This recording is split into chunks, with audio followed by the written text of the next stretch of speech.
copywriting itu harus ada unsur AIDA-nya. Dari AIDA ini yang paling penting adalah di yang pertama A, attention.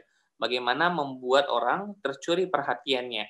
Ya, ketika mereka sudah tercuri perhatiannya, mereka akan mau membaca kontennya kita. Nah, itu makanya kita butuh namanya stopping power, ya. Nah, jadi stopping power ini segala sesuatu yang bikin orang stop dulu. Bisa itu dari headline, bisa dari cover, ya, bisa dari gambar, bisa dari suara, ataupun mungkin bisa jadi dari modelnya itu sendiri. Nah, dalam sebuah konten ya, baiknya itu harus memberikan minimal 1, maksimal 2 pokok pikiran.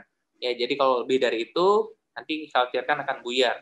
Ya, karena dari sistem informasi manusia, ya, ketika manusia menerima informasi, dia maksimal hanya bisa menerima 1 atau 2 saja secara optimal, ya, dari pesan-pesan yang diberikan oleh suatu konten. Makanya kalau di film, ya, di film-film nih biasanya, kalau di film-film itu biasanya kalau dia pengen menonjolkan satu pesan, dia kan hanya mengulang-ulang itu aja gitu. Misalnya tentang kasih sayang seorang ibu, gitu kan.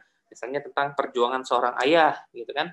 Atau misalnya bagaimana kerja keras untuk menghasilkan uang, gitu kan, dan sebagainya. Nah, jadi hanya ada 1 atau 2 pokok pikiran saja. Walaupun durasinya panjang, ya, biasanya hanya ada 1 atau 2 pokok pikiran saja yang bisa ditangkapnya.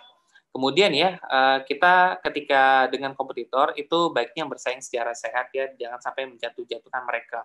Ya, kita boleh menonjolkan keunggulan-keunggulannya kita. Jangan sampai ya ketika kita sudah berada di posisi yang baik, ya, walaupun insya Allah produk kita memang lebih baik dari yang lainnya, tapi bukan berarti kita malah menjatuhkan produk-produk lain. Nah, ini namanya kita bertindak hasan, ya, bertindak berbuat baik dengan kompetitor kita, karena mereka juga sebenarnya membantu kita dalam mengedukasi market gitu. Nah, kemudian ya kita juga pastikan ya ketika membuat suatu headline harus mengandung unsur-unsur yang bikin orang greget, ya. Misalnya headline-nya sifatnya bikin orang penasaran, atau lagi ada berita yang lagi panas diberitakan, ya, ataupun hot news. Kemudian ada yang sifatnya itu ancaman, dan yang terakhir sifatnya profit. Mau income tambahan? Dari rumah dapat rupiah, dibimbing sampai menghasilkan? Yuk gabung di BP. Alhamdulillah, saya udah gabung di BP. Alhamdulillah, saya sudah gabung di BP. Alhamdulillah, saya sudah bergabung dengan BP.